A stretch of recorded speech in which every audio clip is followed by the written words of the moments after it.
out. Yes. Intro. What? Take one.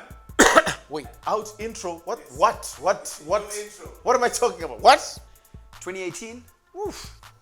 Magamba Network 2018.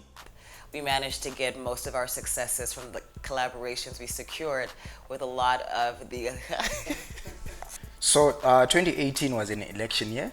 Don't do that. So you want to put those bloopers where I'm doing this to my age or so me? Alright. Do you not want me to find Osband? 2018 was a pretty cool year. It's been a crazy year. It was an election year. So, it just means it's a roller coaster ride. Yeah, 2018 was a crazy year. But despite that, the projects managed to grow, managed to pull through. We're still here. We're still standing. We had another disputed election, the August 1st shootings, and to top it all off, a crumbling economy. But I think despite it all, as Magamba, I think, we managed to be part of inspiring young people to get out there and vote. I think we got really important alternative information out to young people. We opened up that space for free expression.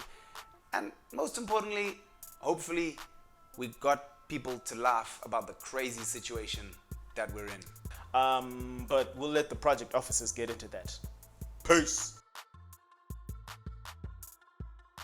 We managed to cover the 2018 elections pretty well, and I think that was evidenced by how many people ended up following online platforms. We had over 100,000 people following Open Party on Twitter and accessing in real time the political information that was coming out. We built a messenger bot, a Twitter bot, and a Facebook bot, which all helped people access election information. And we got listed as one of the 5 disruptors on the continent by the Liquid Telecom's Generation Z report, which was also very cool.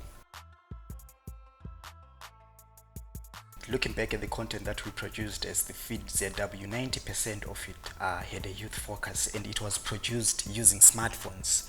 So I think we really played a critical role in terms of getting young people involved in the electoral processes from a socio-economic and political point of view. Why this is important, our media landscape is heavily polarized, and oftentimes it was mainly focusing on the main political parties at the expense of young people and ordinary citizens. So I would say the Feed ZW became the voice of the voiceless, from a ghetto youth's point of view to the vendor in the street to the hustler. Our greatest success actually came out of our biggest challenge, and that is the fact that there was a very big cholera outbreak in Harare, Chitungwiza, and other parts of Zimbabwe. And that caused the Ministry of Health to actually send out a directive that all public gatherings had to be cancelled. But we managed to make the festival happen by establishing a lot of partnerships with different organizations and individuals.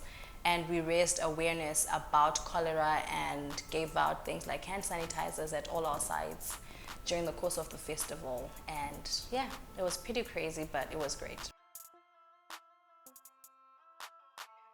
we managed to work together with a lot of the spaces within our community to come up with some really amazing, impactful projects. One I can actually think about right now is we collaborated with the Swedish Embassy and Wikipedia and participated in the Wiki Gap. The Wiki Gap is a worldwide collaboration where they tried to create more content for Wikipedia that focuses more on women. With that collaboration, we were able to organize and mobilize a group of journalists and young women interested in seeing more Zimbabwean women online. The result of that was that we were able to contribute 15 Zimbabwean women to Wikipedia. And in 2018, one of our biggest successes was seeing the growth of satire, especially amongst young people. Seeing more young people using satire as a weapon that they can use to express themselves and demand accountability, especially with regards to government processes. We saw many young people using satire in and around the 2018 elections, and one of the biggest challenges that we suffered during the same period was government inconsistencies, which made it very difficult to plan ahead, because the same things that you could be basing those plans on could be revoked, could be taken away, or could just straight up disappear. It made it difficult for us to plan our productions. It made it difficult for other young people to plan around their activities. So, yeah. So what's next? I think we keep doing our thing. Onwards, upwards, and keep inspiring the youthies.